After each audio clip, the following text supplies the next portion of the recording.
নমস্কাৰ বন্ধু-বান্ধৱীসকল। আজিৰ দিনটোৰ ভাগ্যলিপি সম্বন্ধে জানিবলৈ আপোনালোকক এই ভিডিঅ'টো আগবঢ়োৱা হৈছে। গতিকে পলম নকৰি আহক আমি ইউটিউবৰ ভাগ্যলিপি চেনেলটোলৈ আগবাঢ়ো। আহক সকলোৱে একেলগে ভাগ্যলিপি শিতানটোলৈ যাওঁ।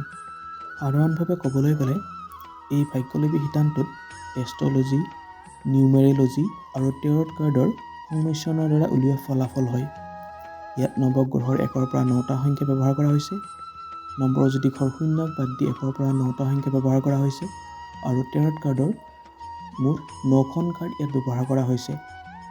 ভাগ্যলিপি চাবলৈ হ'লে আপুনি কেইটামান নিয়ম মানিব লাগিব। তাৰে ভিতৰত আছে আপুনি 1ৰ পৰা 9লৈ সংখ্যাবোৰ ভাঙিব লাগিব আৰু তাৰ পৰা যিকোনো 3টা সংখ্যা আপুনি নিৰ্বাচন কৰিব লাগিব। এতিয়া ক্ৰম অনুসাৰে সেই সংখ্যাবোৰ আপুনি সজাই লওক আৰু তাক সলনি হ'বলৈ নিদিব। এতিয়া আপুনি যি ক্ৰমত সংখ্যাবোৰ সজাইছে সেই ক্ৰমমতে আপুনি আপোনাৰ ভাগ্যলিপি আপুনি চাই যাব পাৰিব। গতিকে এতিয়া প্ৰথমতে আমি এটা উদাহৰণ লৈ চাম। আহক ধৰা হ'ল আপুনি 2, 8 আৰু 4 সংখ্যাটো স্থিৰ কৰিছে। এতিয়া আপুনি ক্ৰমান্বয়ে 2 সংখ্যাটো স্বাস্থ্যৰ বাবে চাব পাৰিব, 8 সংখ্যাটো উপাৰ্জনৰ বাবে চাব পাৰিব আৰু 4 সংখ্যাটোৰ ভাগ্যলিপি আপুনি প্ৰেমৰ বাবে চাব পাৰিব। গতিকে পলম নকৰি আহক আপুনি নিজৰ ভাগ্যলিপি আপুনি চাই লওক। ইয়াত প্ৰথমতে স্বাস্থ্যৰ বিষয়ে কোৱা হৈছে।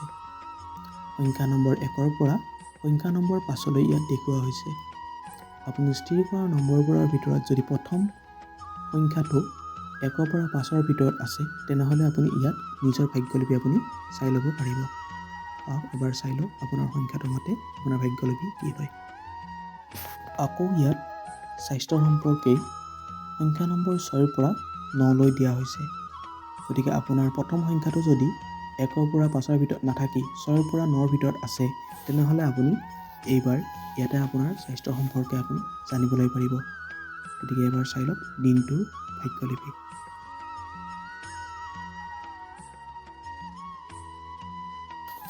আকৌ এইবাৰ ব্যৱহাৰ কৰা হৈছে উপাৰ্জনৰ কাৰণে দ্বিতীয় সংখ্যাটো। ইয়াতো একে ধৰণৰে সংখ্যা নম্বৰ 1ৰ পৰা সংখ্যা নম্বৰ 5লৈ দিয়া হৈছে। আপোনাৰ দ্বিতীয় সংখ্যাটো যদি 1ৰ পৰা 5ৰ ভিতৰত পৰে তেনেহ'লে আপুনি ইয়াত নিজৰ উপাৰ্জনৰ সম্বন্ধে আপুনি জানিবলৈ পাৰিব। দিনটোৰ ভাগ্যলিপি সম্বন্ধে আপুনি জানিবলৈ 1ৰ পৰা 5ত থকা সংখ্যাটো আপুনি এবাৰ চাই ল'ব পাৰিব।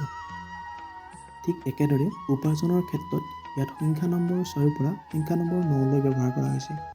যদি আপুনি স্থিৰ কৰা নম্বৰৰ দ্বিতীয় স্থানত 6ৰ পৰা 9ৰ ভিতৰত সংখ্যা আছে তেনেহ'লে আপুনি নিজৰ উপাৰ্জনৰ বিষয়ে এই ভাগ্যলিপি শিতানটোত আপোনালোকে চাই ল'ব পাৰিব।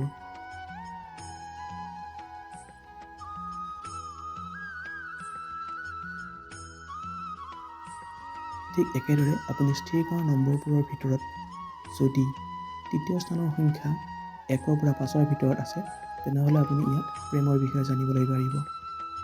আপুনি প্ৰেমৰ বিষয়ে জানিবলৈ আপোনাৰ তৃতীয় স্থানত কি সংখ্যা আছে সেইটো আপুনি এবাৰ চাই ল'ব লাগিব আৰু 1ৰ পৰা 5ৰ ভিতৰত থাকিলে আপুনি ইয়াত প্ৰেমৰ সম্বন্ধে আপুনি জানিব পাৰিব। ইয়াতো সেই একেদৰে সংখ্যা নম্বৰ 6ৰ পৰা সংখ্যা নম্বৰ 9লৈ দিয়া আছে। আপোনাৰ তৃতীয় স্থানৰ সংখ্যা যদি 6ৰ পৰা 9ৰ ভিতৰত আছে তেনেহ'লে আপুনি প্ৰেমৰ বিষয়ে ইয়াত জানিবলৈ পাৰিব। আপুনি তৃতীয় স্থানৰ সংখ্যা কি আছে এবাৰ চাই লওক আৰু সংখ্যা নম্বৰ মতে আপোনাৰ নিজৰ প্ৰেমৰ ভাগ্যলিপি আপুনি নিজে নিৰ্ধাৰণ কৰক। আশা কৰোঁ আপোনালোক সকলোৱে আপোনালোকৰ দিনটোৰ ভাগ্যলিপি চাবলৈ পাৰিছে। আপোনালোকৰ এটা শুভকামনাই মোক অনুপ্ৰেৰণা যোগাব আৰু দিনটো কেনেকুৱা গ'ল মোক জনাব। ভাল পৰামৰ্শ পালে আগলৈ এনেকুৱা ভাগ্যলিপি দিবলৈ মই চেষ্টা কৰিম। আশা কৰোঁ সকলোৱে মোৰ চেনেলটো ছাবস্ক্ৰাইব কৰিব। দিনটো শুভ হোৱাৰ কামনাৰে ধন্যবাদ।